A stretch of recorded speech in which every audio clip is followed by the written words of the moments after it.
Out of My Mind by Sharon Draper. Chapter 23. The day of the actual competition dawns brightly and chilly. I shiver in the early March air as Mrs. V and I wait for my school bus. My jacket feels good. We've decided to use the manual chair today, since the electric one, even with the car ramps, is a little too heavy for Mom to handle on her own. You ready, Mellow Yellow? Mrs. V asks me. Oh, yeah. Your head feel like it's gonna pop with all those facts stuck inside, she teases.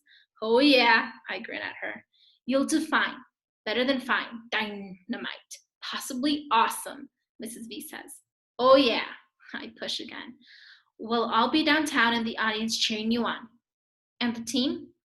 There are those there are others on the team? She asks, smacking herself on her forehead. I thought you were a solo act. And, and teams from other schools?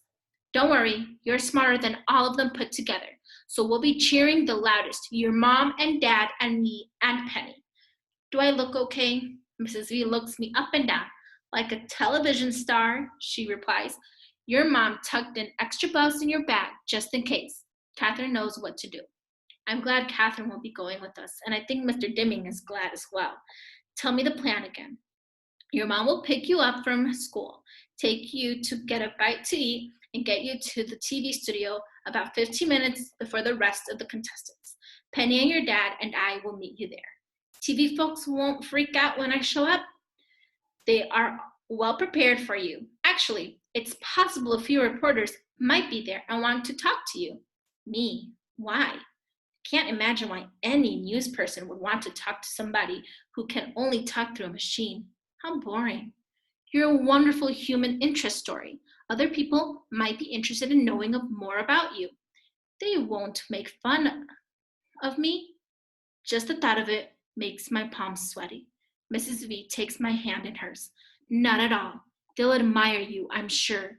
You are Spalding Street Elementary School's own personal Stephen Hawking's. They're lucky. Hope so. Here's your bus. Have a great day, Melody. I'll see you tonight. I managed to get through the day without spilling anything on my clothes, and I'm relieved to see Mom when the last bell rings at school. After a quick meal of macaroni and applesauce in the car, smart Mom, nothing red, we head downtown. We find a handicapped parking spot right in front of the studio, and after the usual unloading the chair down the car ramp, seating me and strapping me in, then attaching Elvira, we roll inside. The receptionist, a chunky, pleasant woman with lots of makeup and frizzy hair, directs us to the staging area. I have to blink a little to figure it all out. Everything you see on TV is fake. I see the place where they film the news. When I watch it on television at home, it looks like the reporters are sitting in front of a huge window that shows all of downtown. But it's just a painting, and it's pretty small. So is the desk where the reporters sit. It seems so much bigger from home. I recognize a couple of the reporters who I watch every day. I can't believe how skinny the morning lady is. On TV, she looks normal size. I'm going to look like a huge balloon when the camera shows me. Speaking of cameras, they are huge, like giant black mechanical space beings on wheels. Guys with headphones and women with clipboards running around checking stuff. The back part of the studio is dark, but the place where the contest will take place is lit brightly.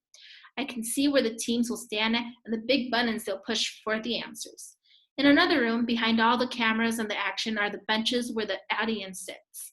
Some people have already started to file in. I can see them through a large glass window. I jump when Catherine taps me on the shoulder. Fascinating, huh? For real, I type.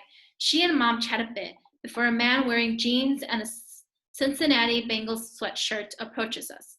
Excuse me, he says to me, but are you Melody Brooks? Surprised, I quickly hit yes. My name is Paul, and I'm the stage manager. His huge hand swallows mine as he shakes it. I'm glad you're here early. Let's see if we have you set up correctly.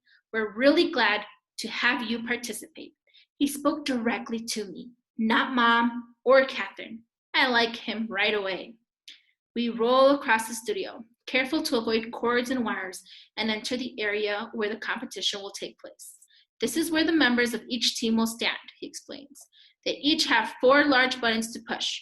Red is for the letter A, blue is for the letter B, Yellow is for the letter C, and D, of course, is green. I nod. And here, Miss Melody, is where you will sit, right next to your teammates. I have rigged a special answer board for you, so it's adjusted to the height of your wheelchair. He looks pretty proud of himself as he shows me that setup.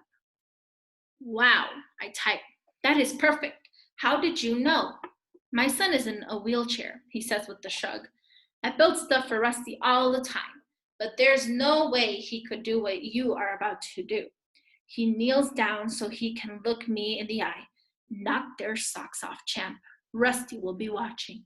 Okay, I type, for Rusty. He rolls me behind my answer board and lets me practice with the 4 color-coded buttons. Because they are so large, hitting the right one is actually easier than using my meta-talker. I don't even have to aim with my thumb. I can use my whole fist. When I hit the red button, the letter A lights up on the screen in front of me to lock in the answer. Thanks, Paul, I type. Very, very much. He winks, gives all the buttons a quick punch to make sure they all light up, then tells me he'll see me later.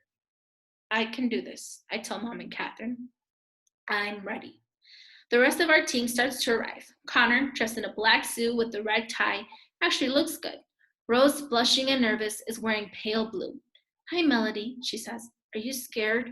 Nope, not at all, I type. Mom made me wear this tie, Connor complains as he rolls his fingers inside his shirt collar to loosen it. I hope I don't choke on live TV. If he does, at least the attention will be on him instead of me. What if I do something stupid, or I start to drool and the camera does a close-up?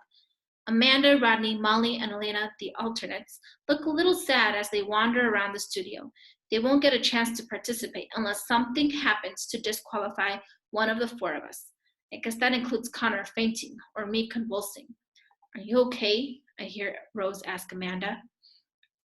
Yeah, but it's just like I'm all dressed up with nothing to do. I feel you, Rose says. Break a leg, Amanda tells her. Really? Rose smiles.